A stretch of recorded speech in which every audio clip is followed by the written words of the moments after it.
What's up, everybody? Just want to kind of share a couple insights with you and hopefully a more simple way of thinking about using your client's current reality as the gateway or pathway to change. So I have about 7 or 8 ideas I want to share with you here, and hopefully this makes it really easy for you to implement these in your practice. So number one is the power of stillness, and you'll see me looking a ton on my notes here. What we've seen to date is a lot of hypnosis training teaches you to do something to create change. And it's so much fun. This isn't quite, this is a different approach though. I'm asking the question, what happens if the most powerful moments in a hypnosis session is when we do nothing at all? And organic hypnosis is built upon that premise. It's not that stillness and doing nothing is empty. It's really that fundamental moment when change starts to occur. It's when we are allowing space for the emergent to happen. And the emergent that's that new thinking. It's allowing the space necessary for that client's unconscious mind to start to create new understanding. And you've heard people say reality is a suggestion. I love that. Anthony Jacquin wrote a fantastic book called Reality is Plastic. And I was able to train with him, and the Jacquin was so fortunate to be able to train with him. It was incredible. But I want to talk about reality as already being hypnosis. And to a large extent, I'm using this metaphorically, although once we explore it and you dip your toe into this, it'll be interesting to see what you think. So every client that walks in is already in a way hypnotized about their own beliefs. They're not stuck because they need new suggestions. They're stuck because they're already accepting suggestions that really aren't serving them at all. This is a different type of a problem to solve with people. We're not adding more complexity or competing notions for how they need to act and hoping that eventually we can give, if we're using stopping smoking as an example, I've overwhelmed you with enough suggestions to quit that somehow you'll overcome, hoping that this suggestion can create leverage.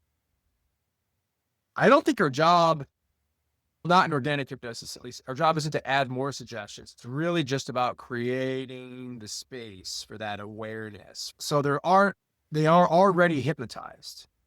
And we've talked about this a lot during the Stop Smoking Masterclass. No matter what reason they give you, their argument for why they need to keep smoking cannot be stealing. Right? There's actually no way to do that. And we'll talk more about that later. I want to talk about the mirror though.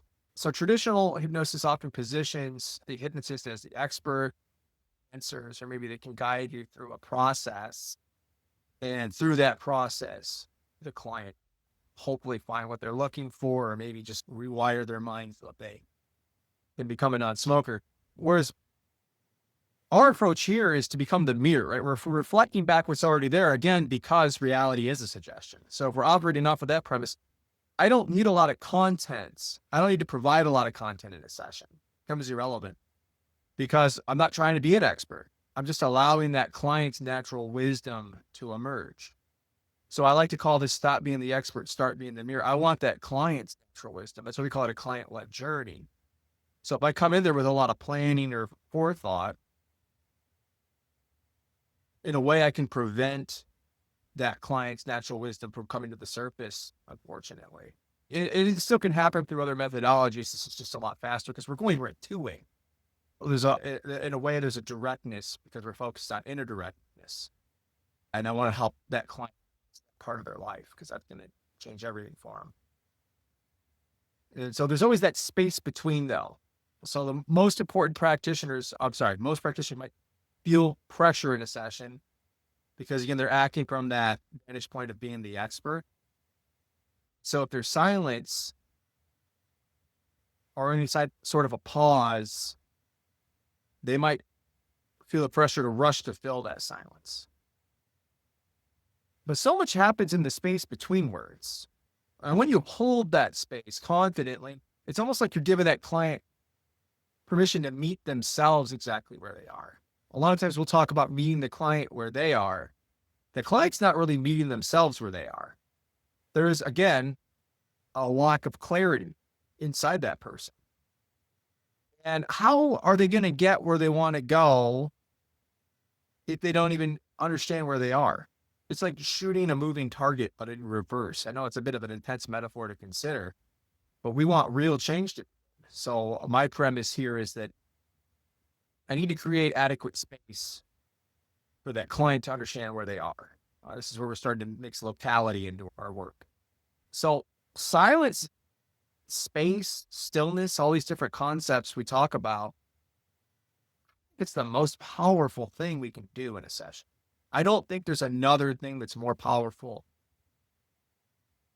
And the ability to just sit and I hate to say hold space because it's a weird metaphor, but allowing it and engaging it and joining it with that client helps facilitate what I think is often referred to as therapeutic alliance and trust, creates safety for that person to actually be willing to look at this thing. And when you create safety for that person to be able to look at this thing, all of the negative consequences, not all of them, but a lot of the negative consequences, the negative emotions, they slowly start to diminish. It becomes less scary because now we've expanded their awareness, right? We're exploring it, all those types of things. So we're not pushing for change. We're just allowing the emergent to occur. And I want to talk about finally, actually, let's do a little bit more on natural emergence, because I think this is really important to try to build a container around so that we have a conscious understanding of it. Change doesn't require force. Here's a good example. I wrote this down. Just like a flower doesn't need to be pulled open, it blooms when conditions are right. That's cool, huh? Instead of going and trying to pull that flower open, we can just optimize for the conditions so it can bloom naturally. So our role then becomes creating the conditions where this sort of transformation can emerge naturally at the client's own pace. So this is where the IP phase becomes explosive, right? Someone smokes after a session. I promise you, when I say I don't care, I really mean I don't care.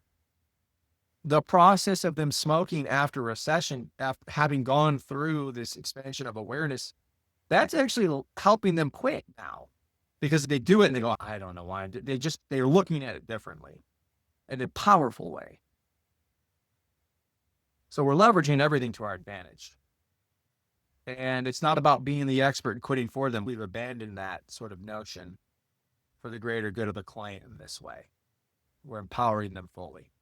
And next, I want to talk about trusting the process. So the unconscious mind is always communicating. That's an old Steve Ream quote. I love him. When we work organically, we trust the communication. So it doesn't do us any good if the unconscious mind is always communicating, but we ignore it and we don't utilize it to the fullest extent possible. It's like anything else, right? It's just, then it falls into what we refer to as reporting versus reflection. Thinking about so many things at once. But here's the critically important thing. People will get upset about a client that responds with the phrase, I don't know, and they get really stuck and lost. And then when I'm watching people work, or watching demos, a lot of the conversation that's happening isn't reflective in nature anyway. It's very reporting based. That's not really that helpful.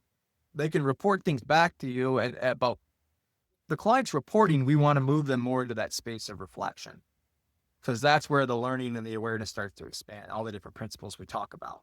Okay. Maybe that's enough about that.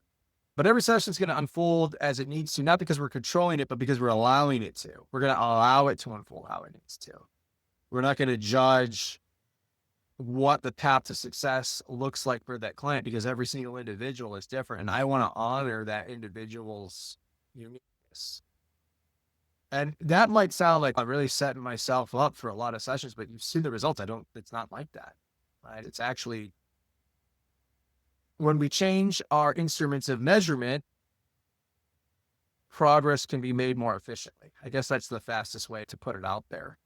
If the tools we're using to measure success are based off me being the expert and me forcing you to quit smoking through using the technique or something like that, that's fine to the extent you don't start judging the results, right? If you're going to judge the results based off if they quit or not, then now there's even more pressure on yourself. And I charge this person $2,000, but now I'm like, oh my gosh, what's happening? That's going to be an awful experience as a practitioner. You want to avoid that.